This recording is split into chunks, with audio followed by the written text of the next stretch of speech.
It is another gorgeous day down here on the Yorkshire coast. Today, back at Ravenscar, or at least on the way to Ravenscar. We are currently walking over all of the debris fields to get to Ravenscar. In the middle of the summer, it's much more preferable to come this way than to go via the ticky hellhole that is the ferns up there. And so, whilst we're walking along, just keeping an eye out for fossils, and I think I've got a couple of dinosaur footprints just to show off.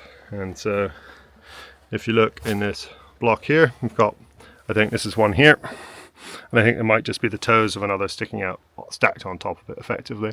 So quite a nice little fossil just to start the day off. Into the first fossil bay proper, and usual reminder, all the way along what we've been walking on, plus into what I am now on, is protected. Someone has been hammering into the bedrock. These are all chisel marks all the way around.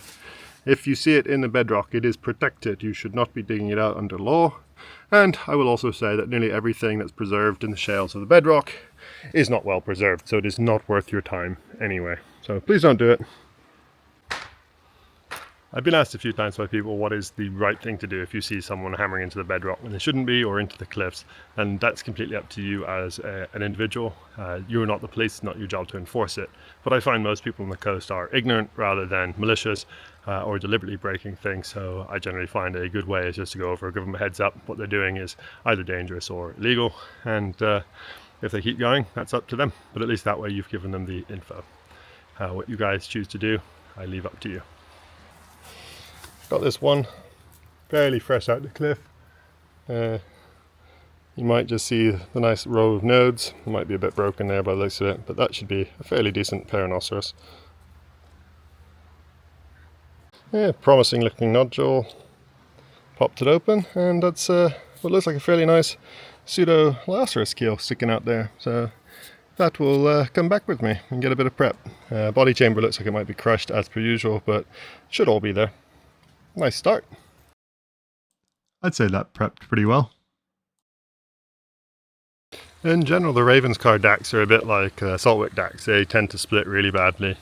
So if you get a nice split, then it's fantastic. Although saying that as a dac, there is a series of very small nodes running around the top of this. This might not be a dac. It might be something a bit different. It might be Zugodactylites, or possibly a transitionary Perrhinoceros. I will get this back. I'll probably glue this side back on and prep the other side, because that looks like it might be quite a good one. So having stuck it back together to reverse prep it, I would say that it was probably nicer as an ammonite where it was found previously, just because all those little beautiful spines don't prep as nicely with the air pen. But what I can say is it's got a beautiful bivalve here, and there's one and two, you might not be able to see that other one quite as clearly, xenomorphic oysters attached to it. So not as nice as an ammonite, I suspect most would agree, but I think it's a more interesting fossil as a whole. A quality ammonite biscuit, so looks pretty good all the way down to actually mouth border there. Then you see this bit here and it's crushed, and you go, oh, and turn it over. It's very crushed. So that'll be staying here. Shame. Can you see the fossil that gave me a giant tease just now? I was very hopeful when I saw it. It's a big chunk of Catacelaceras, but sadly just a chunk. I want to know what the rest of it is. Here's quite a nice loose block, just to show you some various different fossils all in one place. So we've got a piece of fossil wood just here. Hopefully you can see that little black bit. We've got a bivalve shell just sticking out here, and what looks to be a fairly good belemnite with phragmocone. I might just see if this extends down in here, because that could be quite a nice complete example. So that's pretty much it exposed. It's broken, which is pretty much par for the course, so we'll take it in a couple of bits and glue it when we get back home. A couple of bits just to show off quickly for you. A little Perrhinoceros had exploded when I hit it, but the middle looks alright, and you can see the spines hopefully on that corner looking quite nice, so that might come back with me just to see if I can do something with this middle. And the beach prepped Gramo. It was much bigger looking at the outer whorls here, but the bottom bit's alright, so that will come back just as is. I absolutely love fossil ripples. That's a beautiful example of them. Nice big block. Too big for me to take back, unfortunately though. Quite a nice piece there. An ammonite, possibly a grammoceros, might be a little higher, can't tell with the rock. And a belemnite, but I think that ammonite's too far gone to even try and collect. As usual, I'm looking for a Haugia in my second bay and just turning over some nodules that have been pre-split, and wouldn't you believe it, someone has had a stunner out of this block. And I say someone because I can't see the actual ammonite in any of the other bits down here, so someone I think has split this and run away very happy. Would love to see it if you know who that was. Yeah, I don't normally go chasing belemnites, but today might be a weird belemnite day. That's a massive belemnite, but narrows really oddly towards this end. So I don't know the species, don't ask me anyway. They're all belemnites, but couldn't give you better than that. I might try and get this one out. It's got breaks as per usual, but see if we can get it out in as few pieces as possible, and then we'll stick it back together when we get home again. Came out in a few more pieces than I would have liked, but it is what it is. But we know it's grammo bed layer because there's grammos in it. So yeah, interesting. Now that I'm back home, I've managed to stick together the two belemnites. The one from the first bay earlier is at the bottom, and the one from the previous clip is at the top. And you can see just how different the shape is between the two and how unusual that last one is. Got a little hotspot of some ammonites to just show off. Nice little grammo on a block there, so that will come back as is. At least grammo probably will stay. This one I just saw the keel of and tapped it, and sadly it's done the classic of exploding, but it's quite a nice looking little Paranoceros, that. So I might take both sides and put it back together and prep from the other side. And another thing, can't tell if it's a DAC or something more special from the keel, but I'll go in the bag and I'll prep that when I get home as well. Yeah, one more little grammo for the bag. Not going to tap it, not worth it. Bit of an unusual block, this one. Saw a bunch of shells, so gave it a tap. You can see what's an exploded bit of a little ammonite there, and another slightly bigger one there. Looking at the shape of them, probably cats, but they could be deep-bodied Paranoceros species. I've got the other part of it with the hammer, so I'll take this back.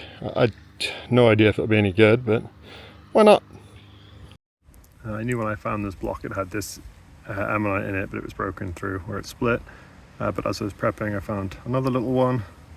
There's a cute little gastropod right there. And then there's another one here. I think this one and this one are either Catacelaceros or one of the fat Paranoceros species. But because they're in the shelly matrix with what I think is a little grammoceros, I'm going to go for Catacelaceros species. But a cute little block all the same. Saw a big bit of keel sticking out, so why not give it a tap.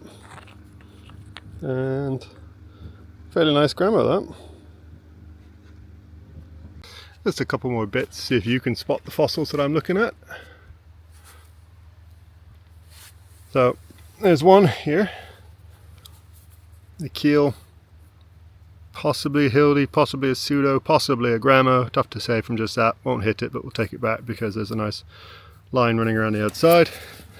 And then something caught my eye here, and I need to have a look if that's an ammonite in some of the blue white stuff, and if it is, I'll see if I can get it out without destroying it. Now the block looks a bit different now. I've reduced it down a fair bit. Definitely an ammonite that wraps around. The question is whether it's got a middle or anything, but I'm going to explode it if I hit it anymore, so I'm going to take that back and see if one of the prep guys can do something with that for me. Yeah, a few more duds that I've hit, but this is a little Hildy, I think, based on that keel. Again, nothing special. I take it home just to prep. Gives me practice, keeps me on my toes. Yeah, I came hunting for Haugias and not finding Haugias. What I am finding are blue-white ammonites, or the blue-white ammonites. So this here, that edge, is a worn chamber. There's another chamber section there, and it continues. You can just see the bit of shell sticking out there. So that'll be coming home. Trying to decide whether or not it's worth breaking this block down. I think I might have to, but don't want to. I managed to get most of it off. Got a bit close to the shell for my liking there, but didn't actually expose any as far as I can tell, so fingers crossed that's all there. That'd be quite a nice ammonite if it is. and probably new for the collection. I would say a beach prep tilde, but looks like someone's actually hit the block, but because it's broken they've left it. I am going to do the same, sadly. Got enough small incomplete Hilties in my collection at the minute. Just picked up this pretty nondescript rock, or what looked like a rock, but no, that is in fact bone. I think it's a bit of an ichthyosaur paddle, where I think you have facet for one bone and then the next bone to go to the paddle, which should be the ulna and the radius, but a bit tough to tell with what little bit that is, but very cool. Just finishing up here at Ravenscar, trying to do the walk back now. That's the thing that always takes the most out of you. So I've stopped at the end of the first bay. There wasn't anything to show off to you on the way back. Sadly, it's been picked pretty clean, but how it goes. The second bay had been pretty good to me. No Horgias, nothing new there really, but some blue-white ammonites, which are always potentially quite interesting and probably new to the collection, so I'm quite happy with those. We'll see whether how they come out when they're back from prep, but that will be a little time from now. Not sure when the next video will be. That depends a little bit on my wife. At this point of recording, she is still pregnant, but I cannot guarantee that is the case by the time the video comes out, and at that point I will be very busy. But as always, thanks for watching. Make sure you give us a comment, give us a like, and make sure you subscribe to the channel to catch the next videos as they come out. Cheers all, catch you soon.